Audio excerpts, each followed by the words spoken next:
ಏನು ಹಿಂದೆ ನಾವು ಬ್ರಿಟಿಷರನ್ನ ಹೇಳ್ತಾ ಇದ್ವಿ ಡಿವೈಡ್ ಅಂಡ್ ರೂಲ್ ಅಂತ. ಆ ಡಿವೈಡ್ ಅಂಡ್ ರೂಲ್ ಪದ್ಧತಿಯನ್ನ ಇನ್ನೂ ಅವರು ಅದೇ ರೀತಿ ಬರ್ತಾ ಇರೋ ಅಂಥದ್ದಕ್ಕೆ ಇದೊಂದು ಉದಾಹರಣೆ. ನಾವು 2013ರಿಂದ 18ರಲ್ಲೂ ಈ ರೀತಿಯಾದಂಥ ಪ್ರಯತ್ನಗಳನ್ನು ಮಾಡಿದ್ರು. ಅವಾಗ ಎಟ್ಲೀಸ್ಟ್ ನಾವೇನಾದರೂ ಹೋರಾಟ ಮಾಡಿದ್ರೆ ಅಥವಾ ಹೇಳಿದ್ರೆ ಹೌದು ಇದು ಸರಿಯಲ್ಲ, ಸರಿ ಹೋಗ್ಲಿಲ್ಲ, ಅದನ್ನು ಹಿಂದೆ ತಗೊಂತೀವಿ ಅನ್ನೋವಂಥದ್ದನ್ನು ಒಂದೆರಡು ಆಯ್ತು. ಶಿಕ್ಷಣದಲ್ಲಿ ಬೇರೆ ಬೇರೆ ಕೂರಿಸುವಂಥದ್ದನ್ನ ಪ್ರಯತ್ನಗಳನ್ನು ಮಾಡಿದ್ರು. ಮಕ್ಕಳಲ್ಲೇ ಈ ಜಾತಿ ಬೀಜವನ್ನು ಬಿತ್ತೋ ಅಂಥದ್ದನ್ನ ಕಾರ್ಯಗಳು ಆಯ್ತು. 2023ಕ್ಕೆ ಬಂದಮೇಲೆ ಯಾರನ್ನ ಇವರು ಪ್ಲೀಸ್ ಮಾಡ್ತಿದ್ದಾರೆ ಅನ್ನೋದೇ ನಮಗಿನ್ನೂ ಅರ್ಥ ಆಗ್ತಾ ಇಲ್ಲ. ಸೋನಿಯಾ ಗಾಂಧಿ ಅವರನ್ನ, ರಾಹುಲ್ ಗಾಂಧಿ ಅವರನ್ನ, ಅಥವಾ ಒಂದು ಮುಸಲ್ಮಾನರನ್ನ ಪ್ಲೀಸ್ ಮಾಡಿ ಡಿವೈಡ್ ಅಂಡ್ ರೂಲ್ ಅನ್ನೋ ಪದ್ಧತಿಯನ್ನು ಮಾಡಬೇಕು ಅನ್ನೋವಂಥದ್ದನ್ನ ಕಂಟಿನ್ಯೂ ಆಗ್ತಾ ಇರೋದು ನೋಡಿದ್ರೆ 23ರಿಂದ ಅವ್ರ ನಡವಳಿಕೆ ಯಾವ ರೀತಿ ಇದೆ ಅಂದರೆ, ನೀವೇನಾರ ಹೇಳ್ರಿ ನಾವು ಇದನ್ನೇ ಮಾಡಿ ತೀರೋದು, ನೀವೇನಾರ ಹೇಳ್ರಿ ಈ ರಾಜ್ಯವನ್ನ ಪೂರ್ತಿ ಬರ್ಬಾದ್ ಮಾಡೋದು, ನೀವೇನಾರ ಹೇಳ್ರಿ ನಾವು ಹಿಂದೂ ಯುವಕರನ್ನ ಯಾರೇ ಕೊಂದ್ರು ನಾವು ಅದ್ರ ಮೇಲೆ ಕೇಸ್ ಹಾಕಲ್ಲ, ನೀವೇನಾರ ಹೇಳ್ರಿ ಅಧಿಕಾರಿಗಳು ಸೂಸೈಡ್ ಮಾಡ್ಕೊಂಡ್ರು ನಾವು ಯಾರಿಗೂ ಕಿಮ್ಮತ್ತು ಕೊಡಲ್ಲ. ಆ ನಿಟ್ಟಿನಲ್ಲಿ ನಡೀತಾ ಇರೋಂಥ ಸರ್ಕಾರ. ನಾವು ಈ ದೇಶದ ಪ್ರಜಾಪ್ರಭುತ್ವದ ವ್ಯವಸ್ಥೆಯಲ್ಲಿ ಸಂವಿಧಾನವನ್ನು ನಂಬಿರೋವಂಥವ್ರು. ನಾವು ಸುಮ್ಮನೆ ಇವರ ನಾಯಕರುಗಳು ಪುಸ್ತಕಗಳನ್ನು ಕೈಯಲ್ಲಿ ಇಟ್ಕೊಂಡು, ಸಂವಿಧಾನ ಪುಸ್ತಕಗಳನ್ನು ಇಟ್ಕೊಂಡು ಅಂಬೇಡ್ಕರ್ ಅವರಿಗೆ ಜೈ ಅಂತ ಇದ್ದಾರಲ್ಲ, ಇವ್ರು ಮಾಡ್ತಾ ಇರೋಂಥದ್ದು ಪ್ರತಿ ಒಂದು ರಾಜ್ಯದಲ್ಲಿ ಆಗ್ತಾ ಇರೋವಂಥದ್ದು ಯಾವ್ದಾದ್ರು ಈ ರೀತಿಯಾದಂಥ ಘಟನೆಗಳಾಗ್ತಾ ಇದೆ, ಯಾವ್ಯಾವುದು ಈ ರೀತಿ ಪಾಲಿಸಿಗಳಲ್ಲೇ ಬದಲಾವಣೆ ಆಗ್ತಿದೆ, ಇದೆಲ್ಲ ಸಂವಿಧಾನ ವಿರೋಧಿಯ ಯೋಚನೆಯನ್ನ ಮಾಡ್ತಾ ಇರೋಂಥದ್ದು. ಅವತ್ತೇನು ಮಾಡಿದ್ರು, ಗುತ್ತಿಗೆ ಆಧಾರದ ಮೇಲೆ ನಾವು ಯಾವುದಕ್ಕೆ 3B ಯಾರಿದ್ದಾರೆ? 3Bಲಿ ಇರೋದು ಒಂದೇ ಒಂದು ಕಮ್ಯುನಿಟಿ, ಯಾವುದು ಮುಸಲ್ಮಾನ ಕಮ್ಯುನಿಟಿ. ಅದರೊಳಗಡೆ 19 ಉಪಜಾತಿಗಳನ್ನು ಇಟ್ಕೊಂಡು ಅಲ್ಲಿರೋ ಅಂಥವ್ರು ಅವ್ರಿಗೆ ಮಾತ್ರ ಅವತ್ತು ಪ್ಲೀಸ್ ಮಾಡಿದ್ರು. ಇವತ್ತು ಎಂಥದಿದು? ಮನೆಗಳನ್ನ ಆಯ್ತು ನೀವು ಲೆಕ್ಕ ಮಾಡಿ, ಈ ರಾಜ್ಯದಲ್ಲಿ ಪರಿಶಿಷ್ಟ ಜಾತಿ, ಪರಿಶಿಷ್ಟ ಪಂಗಡ ಮತ್ತು ಬ್ಯಾಕ್ವರ್ಡ್ ಅನ್ನ ಎಷ್ಟು ಜನ ಇದ್ದಾರೆ, ಅದರೊಳಗಡೆ ಏನೇನು ಅವರಿಗೆ ಸ್ಕೀಮ್ಗಳನ್ನ ಕೊಟ್ಟಿದ್ದೀರಾ, ಅದನ್ನ ಬಿಟ್ಟು ಇವತ್ತು ಒಂದ್ ಕಡೆ SC SPT ಹಣವನ್ನ ಲೂಟಿ ಮಾಡ್ತೀರಾ, ಅದರೊಳಗಡೆ ಪರಿಶಿಷ್ಟ ಜಾತಿ ಪರಿಶಿಷ್ಟ ಪಂಗಡ ಕೊಡಲ್ಲ. ಈಗ ಇಡೀ ರಾಜ್ಯ ಒಂದು ದುಸ್ಥಿತಿಲಿದೆ. ಯಾವುದೇ ಒಂದು ರೋಡನ್ನ ಒಂದು ಗುಂಡಿನ ಮುಚ್ಚಕ್ಕಾಗದೆ ಇರೋಂಥ ಸ್ಥಿತಿಲಿ ಇವತ್ತು ಅವರಿಗೆ 10ರಿಂದ 15% ವಸತಿಲಿ ಕೂಡ ನೀವು ಮಾಡ್ತಾ ಇರೋವಂಥದ್ದು. ನಿಜವಾಗ್ಲೂ ಈ ರಾಜ್ಯದ ಜನತೆಯ ಗೌರವವನ್ನು ನೀವು ಹಾಳು ಮಾಡ್ತಾ ಇದ್ದೀರಾ. ನಾವೆಲ್ಲ ಇಡೀ ರಾಜ್ಯದಲ್ಲಿ ಒಂದು ರೀತಿಯಾದಂಥ ನಮ್ಮ ಸಂಸ್ಕೃತಿ, ನಮ್ಮ ಕರ್ನಾಟಕದ ಸಂಸ್ಕೃತಿ ಅಂದರೆ ಎಲ್ಲರೂ ಒಟ್ಟಿಗೆ ಹೋಗುವಂಥ ಸಂಸ್ಕೃತಿ ಇತ್ತು. ನಾವು ಈ ಸರ್ಕಾರವನ್ನು ನಡೆಸಿದಂಥವ್ರು. ನಾವು ಯಾವುದೇ ಒಂದು ರೀತಿಯಾದಂಥ ಸಮಸ್ಯೆ ಕೋಮುಗಲಭೆ ಆಗಲಿಲ್ಲ, ನನಗೆ ಬೇರೆ ನಿನಗೆ ಬೇರೆ ಅಂತ ಮಾಡಲಿಲ್ಲ.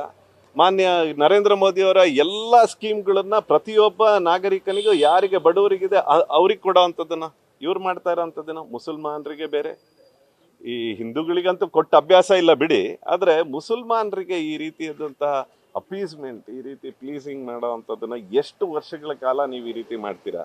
ದಯಮಾಡಿ ಮಾನ್ಯ ಸಿದ್ದರಾಮಯ್ಯನವರೇ ಹಿಂದೆ ತಗೊಳ್ಳಿ.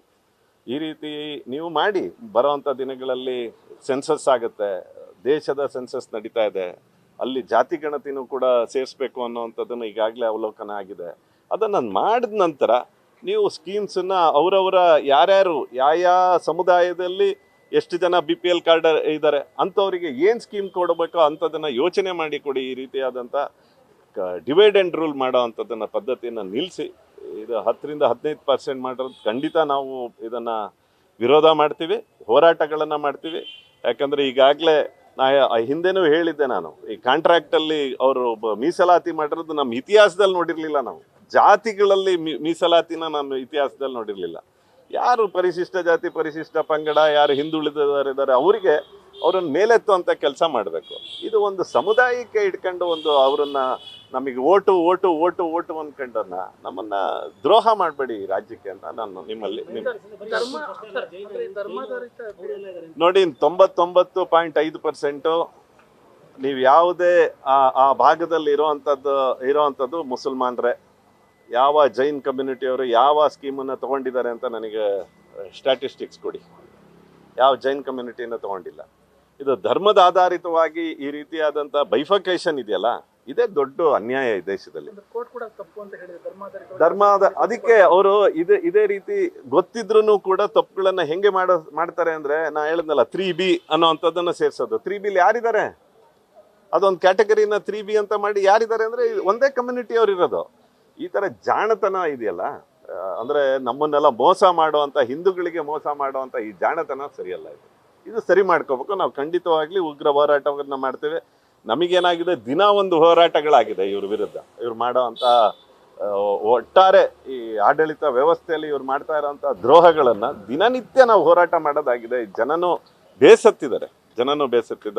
ಇದನ್ನು ಆದಷ್ಟು ಬೇಗ ಹಿಂದೆ ತಗೋಬೇಕು. ನಾವು ಈಗಾಗಲೇ ಯೋಚನೆ ಮಾಡಿದ್ವಿ ಯಾವ ರೀತಿ ಹೋರಾಟಗಳನ್ನು ಮಾಡಬೇಕು. ಬರುವಂಥ 11ನೇ ತಾರೀಕಿಂದ ವಿಧಾನಮಂಡಲನೂ ಕೂಡ ಪ್ರಾರಂಭ ಆಗ್ತಾ ಇದೆ. ಅಲ್ಲೂ ಕೂಡ ಈ ವಿಷಯವನ್ನು ಪ್ರಸ್ತಾಪ ಮಾಡ್ತೀವಿ. ನಮಗೆ ಎಲ್ಲೆಲ್ಲಿ ಸಾಧ್ಯನೋ ಅವರಿಗೆ ತಿದ್ದುವಂಥ ಪ್ರಯತ್ನ ಮಾಡಿದಾಗಲೂ ಕೂಡ ಹಳೆಯ ಹಿಂದಿನದೆಲ್ಲ ಒಂದ್ಸಲ ಯೋಚನೆ ಮಾಡಬೇಕು. ಒಬ್ಬರು ಯಡಿಯೂರಪ್ಪನವ್ರಂಥವ್ರು ಒಂದು ಬಿಲ್ಲನ್ನು ನಿಲ್ಲಿಸ್ತಾ ಇದ್ರು ಅಂತ ಕಾಲ ಇತ್ತು. ಯಾಕಂದರೆ ಒಳ್ಳೇದೇ ಅದು ಕೆಟ್ಟದೇ ಅದು ಅಂತ ಸರ್ಕಾರಕ್ಕೆ ಗೊತ್ತಾಗ್ತಿತ್ತು. ಈಗ ನಮ್ಮದು ಮೆಜಾರಿಟಿ ಇದ್ರೂ ಕೂಡ, ಕೌನ್ಸಿಲಲ್ಲಿ ನಾವು ಮೆಜಾರಿಟಿ ಇದ್ರೂ ಕೂಡ, ನಾವು ವಿರೋಧ ಮಾಡಿದ್ರು ಇವರು ಪಾಸ್ ಮಾಡುವಂಥ ವ್ಯವಸ್ಥೆಗೆ ಹೋಗ್ತಾರೆ. ಇದು ಸರಿಯಲ್ಲ. ಇದು ಪ್ರಜಾಪ್ರಭುತ್ವಕ್ಕೆ ಬಹಳ ಹಿಂದೇಟಾಗುತ್ತೆ. ಜಾತಿ ಮೀಸಲಾತಿ ಇರೋದು ಜಾತಿಗಳು ಧರ್ಮ ತಂದು ಅವರಿಗೆಲ್ಲ ಬೇರೆ SC/ST ಆಗಿರ್ಬೋದು ಬೇರೆಯವರಿಗೆಲ್ಲ ಅನ್ಯಾಯ ಆಗ್ತದೆ. ಹಾಗಾಗಿ SCP TSPಲಿ ಬೇರೆ ಕಡೆ ಡೈವರ್ಟ್ ಮಾಡಾಗಿದೆ. ಈಗ ಈ ಜಾತಿಗಳಲ್ಲಿ ಈ ಥರದ್ದೆಲ್ಲ ರಿಸರ್ವೇಷನ್ ತಂದು ಅದರೊಳಗೂ ವಸತಿಲಿ ತರೋವಂಥದ್ದು. ವಸತಿಲಿ ಇತ್ತು 10% ಇತ್ತು, ಇನ್ನು 5% ಬೇಕು. ಇನ್ಯಾವುದಕ್ಕೆ ಜಾಸ್ತಿ ಮಾಡಿದ್ರಿ ನೀವು? ಯಾಕೆ ಪರಿಶಿಷ್ಟ ಜಾತಿ ಪರಿಶಿಷ್ಟ ಪಂಗಡದವ್ರು ಕಾಣ್ತಾ ಇಲ್ವಾ ನಿಮಗೆ? ಬ್ಯಾಕ್ವರ್ಡ್ ಅವ್ರು ಕಾಣ್ತಿಲ್ಲ. ನೀವು ಯಾವಾಗಲೂ ಹೇಳ್ತೀರಾ ಬ್ಯಾಕ್ವರ್ಡ್ ಲೀಡ್ರು ಅಂತ. ಬ್ಯಾಕ್ವರ್ಡ್ ಸಂಖ್ಯೆ ಜಾಸ್ತಿ ಇದೆ ಅಂತ ತಪ್ಪು ಸ್ಟ್ಯಾಟಿಸ್ಟಿಕ್ಸ್ ಕೊಡ್ತೀರಾ. ಅವ್ರಿಗೆ ಕೊಡಿ. ನಾನು ಹೇಳೋದು, ಯಾರು ಬಡವರಿದ್ದಾರೆ ಅವ್ರು ಎಲ್ಲ ವರ್ಗದ ಬಡವರಿಗೆ ನೀವು ಏನು ಮಾಡಿದ್ದೀರಾ ಅಂತ ನಾನು ಕೇಳೋವಂಥದ್ದು ಬಯಸ್ತೀನಿ. ನಾನು ಎಲ್ಲ ವರ್ಗದ ಬಡವರಿಗೆ ನೀವೇನಾದರೂ ಮಾಡಿರೋ ಅಂಥದ್ದು ಯಾವ್ದಾರ ಇದ್ರೆ ಹೇಳಿ ಅದನ್ನು. ನ್ಯೂಸ್ ಫಸ್ಟ್ ನಿರ್ಭೀತಿಯಿಂದ ನಿಮ್ಮ ಪರವಾಗಿ.